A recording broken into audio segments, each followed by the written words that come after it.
It's OPB Politics Now for Friday, February 22nd. There's nothing quite like the threat of a ballot measure to spur state lawmakers into action. Take campaign finance limits. Lawmakers have promised for years to put a limit on how much an individual or an entity can contribute to a political race, but they kept failing. Then came the possibility of a ballot measure, and suddenly there is optimism that within the next 2 weeks or so, lawmakers could limit political contributions. We will break it down. I'm OPB Politics reporter Lauren Dake. And I'm OPB Politics reporter Dirk VanderHart. Dirk, Oregon is one of only 5 states with no limits on political donations. Lawmakers have spent months during long sessions trying to come up with a plan to prevent unions and people like Phil Knight from having an outsized influence on elections. But they always seem to run out of time. It never happens. And now suddenly they're saying they can get this done in the next 16 days? Maybe. I mean, we don't know a ton about where lawmakers stand on this. What we do know is that they've got a proposal crafted by some of their most generous political donors that allegedly, according to them, creates a fair system of contribution limits both parties might find a reason to back. We're talking here about business groups that offer a lot of help to Republicans in elections and labor unions and advocacy groups that have been key to Democrats' success in Oregon. Those groups have been at work for weeks to craft a proposal that they could both get behind and have been shopping it to lawmakers who they're closely allied with. That creates the possibility, at least, that there could be bipartisan movement this year, though I think there are still a lot of questions. So tell us what this latest proposal would do. Okay, and I'm going to do that in some very broad strokes because this is a pretty complex system. But in general terms, the bill creates limits for how much a wide variety of entities can give to candidates, to political committees, to causes.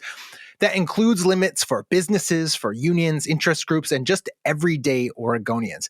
At the most basic level, the bill sets a cap of $3,300 per election on donations to candidates from individuals. That's the same as current federal contribution limits, and it's obviously far less than the millions of dollars Phil Knight has sometimes poured into political races, and also some other rich individuals that get really involved in politics. But the limits on individuals are just one piece of this, and certainly not all entities have such low limits. Small donor committees, these political groups that accept only relatively low donations from any one person, are often a point of contention in proposals like this. That's because they are pretty well in line with how unions raise money, and they're often given permission to spend a lot in these campaign finance proposals that we've seen. That's the case here. The bill would allow small donor committees to give hundreds of thousands of dollars potentially to candidates. So a big upper limit there. There are also some pretty generous limits for what are known as membership organizations, these nonprofit groups that can be set up by interest groups or business trade associations or really whoever. Under that bill, they have a high giving limit, including some provisions that let them supply campaign staffing. And I know I'm going on, but I want to mention one other thing that this bill tries to do, which is to create some requirements for disclosure. A big worry when campaign finance limits are enacted is that big money will move from going directly to candidates, as we have in Oregon, and that it will instead flow to what are called independent expenditures. These are essentially ads a group creates in support of a candidate without the knowledge or even input of the candidate. They are a huge feature of federal elections these days because the Supreme Court has ruled they can't be limited. And so this bill would attempt to force entities that spend a lot on independent expenditures to disclose those big donors. I think you get the picture at this point, Lauren. This is very, very complex. One reason why it's historically been so hard to get campaign limits passed is because the unions, who are big Democratic supporters usually, and the business groups, who often support Republicans, cannot ever find common ground. How did they get around that this time? Yeah, both groups have been pretty frank. When I spoke to them earlier this week, they said they'd essentially been backed into a corner. These are people, who have really used the state's relatively permissive laws over the years to their benefit. They like the system as it is. They argue that it's actually got an element of admirable transparency that could get lost with campaign limits. Here's Preston Mann. He's a lobbyist with Oregon Business and Industry, the state's largest business coalition, and he's one of the people who helped hammer out this proposal. We think the current system, frankly, works just fine. It's easy to understand. It's transparent. Everybody's on the same playing field, but we're responding to a reality where campaign finance reform is coming. The days of the current system are over. Here's what he means by that. A coalition of good government groups is currently pushing what is known as IP9. This is a campaign finance proposal that creates far stricter limits than labor or business wants, and it's got some other provisions that both groups and also lawmakers strenuously object to. But it also seems to stand a really good chance of making the ballot this year, and if it does that, voters have indicated in the past that they are eager to try to curb political money in the state. So unions and business groups and lawmakers, after all these years of delay that you've talked about, Lauren, see the writing on the wall, and they are essentially in hurry-up mode to see if they can pass a bill that might scuttle the ballot measure or at least get ahead of it. And what have you been hearing from lawmakers about the proposal so far? We haven't heard a ton. I mean, we know House Majority Leader Julie Fahey, who's going to be the next House Speaker, has been engaged and has been talking with business and labor as they negotiate. House Minority Leader Jeff Helfrich has also made clear he is interested. He's engaged. As we record this, actually, Lauren, the bill is getting its first hearing in the House Rules Committee that both Helfrich and Fahey serve on. And I thought Fahey had an interesting bit of testimony when she explained the history of campaign finance regulations and why they've been so difficult to pass. Here's what she said. Finding agreement or compromise on an issue that people inside this building have such strong opinions on has proved to be very difficult over the years.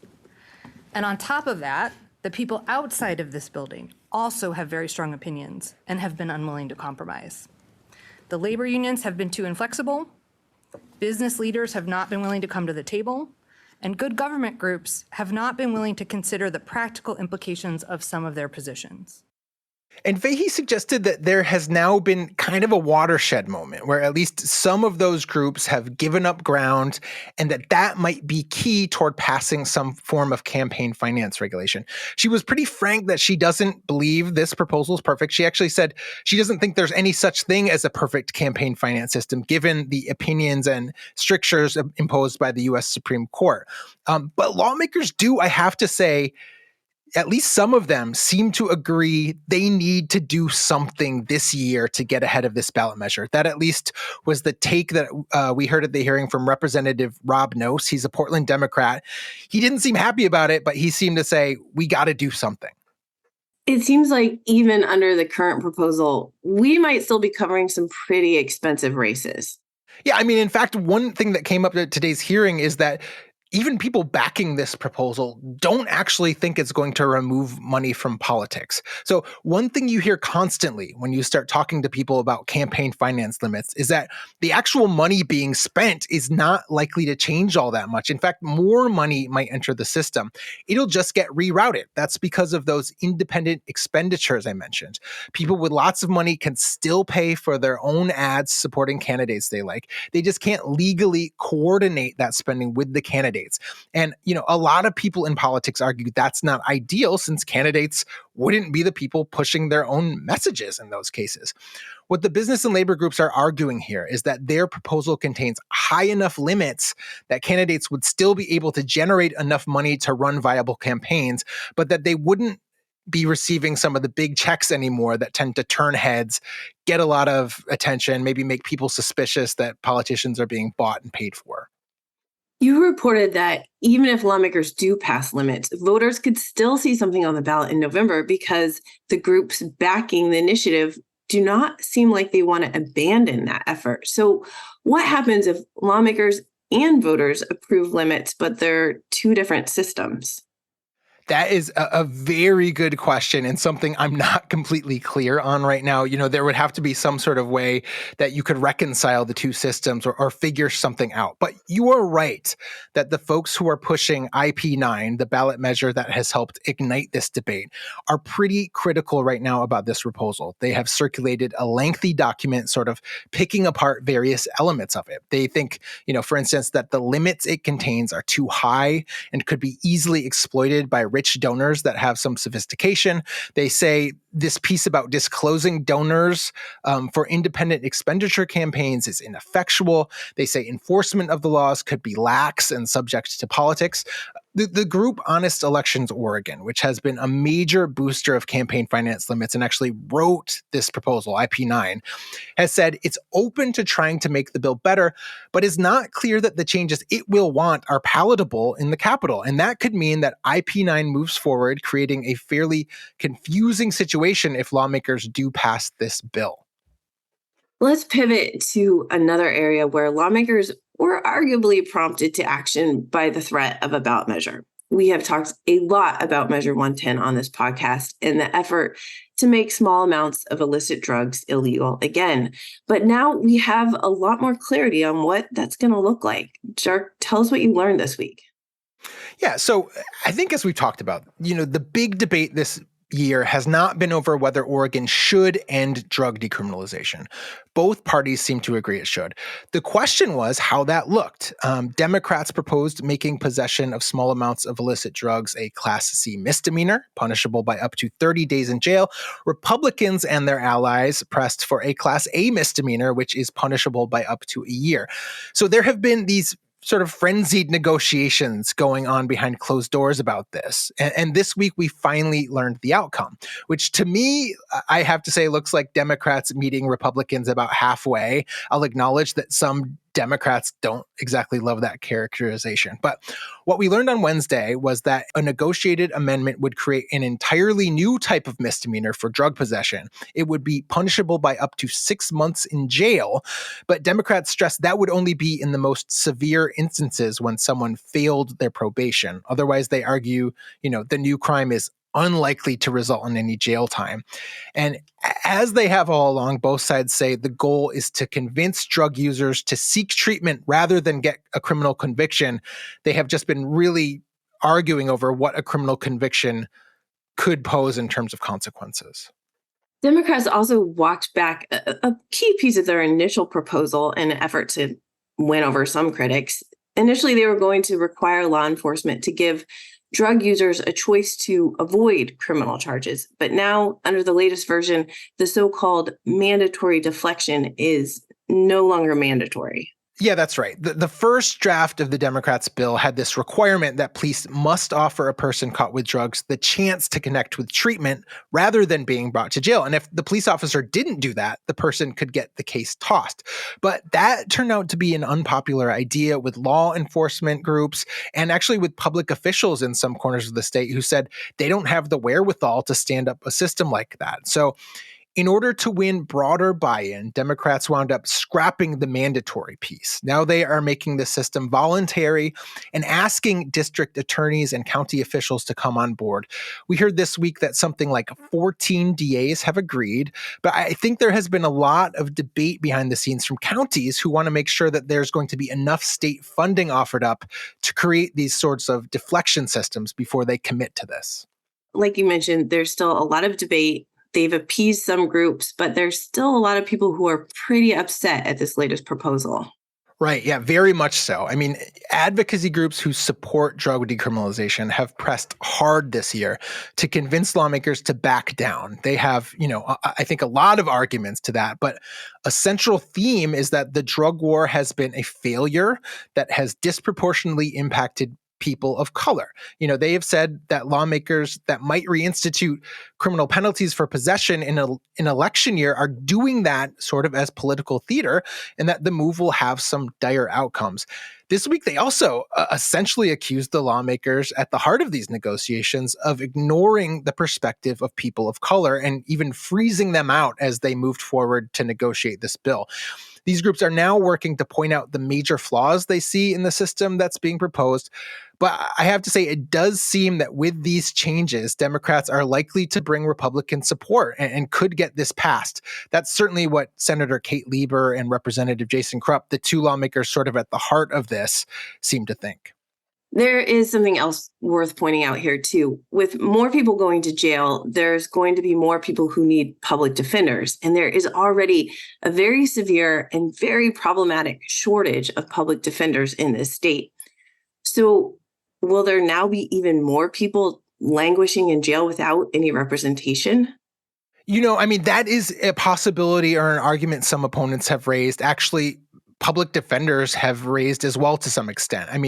Not necessarily languishing in jail, but just being charged with a crime without having a public defender. As you point out, we do not have enough of these people right now to represent people with criminal charges under the existing system.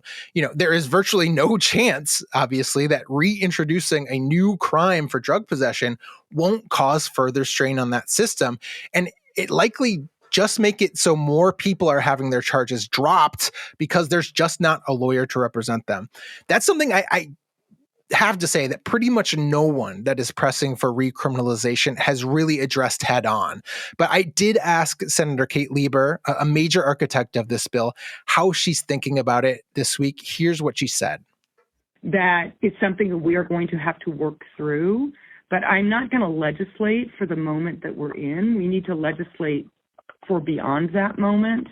And we're going to continue to work with the court system and the public defenders and quite frankly, the rest of the system to make sure that they've got the investments that they need. And we've continued to do that. And I think that's pretty similar to what you hear from other folks who are pressing for recriminalization. They think that the crisis that's been brought on by fentanyl addiction requires more muscular action, even though there are certain to be difficulties in the court system as a result. They really feel like something needs to be done. Okay, Dirk, last question, and it's a bit of a philosophical one. Voters approved Measure 110, and some of the lawmakers who are now working to repeal the measure were ardent supporters for a very long time. And the core idea behind it, that throwing people in jail because of arguably a mental health issue, is something people really still believe is not the right thing to do. It's not worked in the past. So did Oregon just fail at this grand experiment so hard that now for the foreseeable future, Oregon and maybe other states will continue the practice of locking people up who have substance abuse struggles? Yeah, I mean, this is obviously a matter of perspective, right? Folks who back Measure 110 argue that it's beginning to do good work, that it has been doing good work, that it needs more time to realize its potential before we pull the rug out.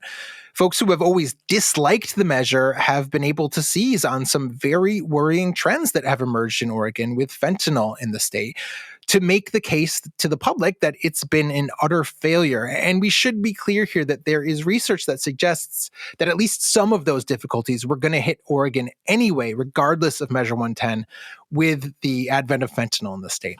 What I think does seem clear are a couple of things. The first is that Measure 110's rollout by pretty much any measure was very poorly executed. I mean, we are a state that had some of the lowest access to treatment services before the measure, and we decriminalized drugs without first making sure we would have enough. It was bad, and there is a lot of blame to go around for that, including to the people who actually pushed the measure. The second thing I'd say is that this looks to be a major blow nationally to advocates of decriminalization. I mean, assuming this bill or something like it gets passed, they will now have to contend with this case study of Oregon as they try to push something like it in other states. We will be the state that tried decriminalization only to abandon it a few years later. Dirk, thank you for your reporting, and thank you for joining me. It's always a pleasure, Lauren. This week's episode of OPB Politics Now was produced by Andrew Thien. Our audio engineer is Stephen Cray, and our music comes from Audio Network. We'll be back next week with more political news from across the Pacific Northwest. Until then, thank you for your support, and thank you for listening.